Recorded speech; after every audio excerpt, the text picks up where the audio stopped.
পৃথিবীর দীর্ঘতম সমুদ্র সৈকতের উপরে পাখির মতো উঠতে থাকা, অর্থাৎ অনুভূতিটা অন্যরকম।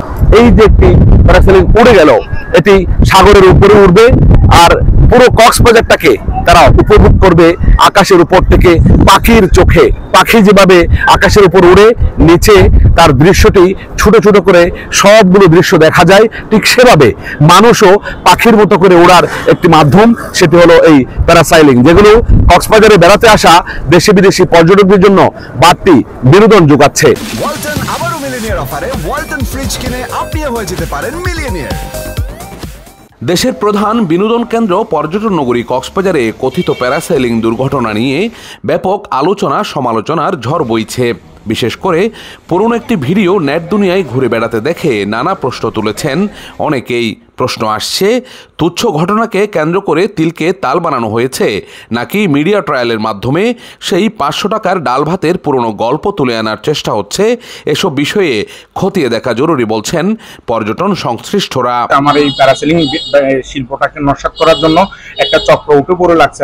আমি অতিরিক্ত জেলা ম্যাজিস্ট্রেট মহোদয়কেও আমি অবগত করছি, আমি এসিলেন্ট মহোদয়কেও অবগত করছি। এখানে দীর্ঘ চলাচলের রাস্তা, আজকে 30 বছরের রাস্তা, এই রাস্তাটাকে কেন্দ্র করে গতকালকে যে একটা ফেক নিউজ করছে, এটা কখনকার ভিডিও, কিসের ভিডিও আনি কিসের মধ্যে ঢুকাইয়া যে উনি আমার প্যারাসেলিং এ গেছিলেন, দেখতেছে যে উনি প্যারাসেলিং এর টিকিট নিছেন, উনি টিকিট নিছেন, নিয়ে উনি প্যারাসেলিং করতে গেছে, দেখতেছে যে কি আমার বোটটা যখন বাইরে বোটের ভিতরে পানি ঢুকছে, তখন আমরা নিজেরাই বন্ধ করেছি, ওনার টাকাটা আমি রিটার্ন করে ওনার জায়গায় চলে গেছি। কিন্তু নেক্সট টাইম এটা একটা বড় ধরনের একটা ইয়ে হয়ে গেল, কক্সবাজারের মধ্যে তোলপাট হয়ে গেল যে প্যারাসেলিং থেকে পর্যটন ছিটকে পড়ে, এক এক ধরনের ছিট পড়লে পানিতে পর্যটক চাচাচ্ছে দেখা যাচ্ছে, একটাতে দেখা যাচ্ছে পর্যটন আকাশে উঠতেছে, একটাতে। এইভাবে পর্যটন শিল্পটাকে নস্যাৎ করার জন্য এই কথিত জায়গার মালিক ভূমিদস্যু, ওনাকে বেশ কয়েকবার উচ্ছেদ করা হয়েছে। বিদেশি ট্রেনার দিয়ে আমরা আন্তর্জাতিক মানে ট্রেনার দিয়ে আমরা সনদপ্রাপ্ত প্যারাসেলিং একমাত্র আমার প্রতিষ্ঠান করে, ফ্লাই আর সি স্পোর্টস প্যারাসেলিং করে।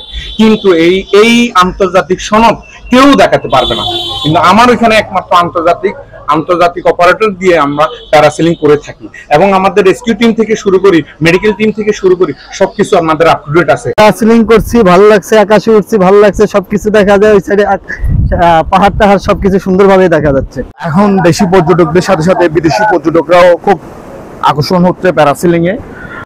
আর যে পর্যটক দম্পতি প্যারাসেলিং থেকে ছিটকে পড়ার কথা বলা হচ্ছে, সেই দম্পতি বিভিন্ন মিডিয়ায় খবরটি দেখে নিজেরাই হতবাক হয়ে গেছেন। দম্পতি উল্টো প্রশ্ন ছুড়ে দিয়ে জানতে চান, আবহাওয়া খারাপ দেখে তারা যেখানে আকাশে উড়েননি, সেখানে ভিডিওটি আসলো কোথা থেকে? তাছাড়া সেই ভিডিওতে আকাশ থেকে কেউ ছিটকে পড়ার কোনো দৃশ্যও দেখা যাচ্ছে না উল্লেখ করে রানা নামে ওই পর্যটক বলেন, এভাবে তথ্য বিভ্রাট সংবাদ সোশ্যাল মিডিয়ায় প্রচার হলে পর্যটকদের মাঝে আতঙ্ক ছড়িয়ে পড়বে, যার বিরূপ প্রভাব পড়তে পারে দেশের পর্যটন শিল্পের উপর। শুধু তাই নয়, একটি ফেক ভিডিও নিয়ে কিভাবে মিডিয়া ট্রায়াল করা হয় সেটি এই ঘটনা না দেখলে বোঝা যেত না বলে ক্ষুব্ধ প্রতিক্রিয়া ব্যক্ত করেন ঢাকা উত্তরা থেকে আসা ওই পর্যটক। কক্সবাজারের অতিরিক্ত জেলা ম্যাজিস্ট্রেটের কাছে সশরীরে উপস্থিত হয়ে বিভিন্ন মিডিয়ায় প্রচার এবং প্রকাশ হওয়া স্বামী স্ত্রীর ছিটকে পড়ার ঘটনা মিথ্যা বলে দাবি করেন ওই পর্যটক দম্পতি। তারা এই ঘটনার পুরোপুরি জবানবন্দিও দেন। না, এরকম কোনো ঘটনা ঘটেনি। এইগুলো কোথায় কি করছে, এখন তো ভিডিওর অভাব নাই, কোথায় কোন জায়গার কার ভিডিও কোনটার মধ্যে লাগাই দেয়, ওই এরকম বহুত ঘটনা ঘটে না আমাদের সাথে। এরকম এটা না, এটা আমাদের না, এটা কোথায় হয়েছে কার সাথে সেটা আমরা জানি না। এই যদি হয় অবস্থা, তাহলে আক্ষেপ দেখা দেয় এমন ভিত্তিহীন প্রপাগান্ডা হতে থাকলে একসময় বড় ধরনের ক্ষতির সম্মুখীন হবে কক্সবাজারের পর্যটন শিল্প। এমনটাই আশঙ্কা পর্যটন খাতে বিনিয়োগকারীদের। তাই কক্সবাজারে বেড়াতে এসে সমুদ্র সৈকতে হাঁটাচলা করা ছাড়া পর্যটকদের বাড়তি কোনো বিনোদন নেই বিধায় সাময়িক বন্ধ রাখা দরিয়ানগর পয়েন্টের প্যারাসেলিং দ্রুত খুলে দেওয়ার দাবি জানিয়েছেন সচেতন মহল। Ahsan Suman, SA TV digital, Cox's Bazar.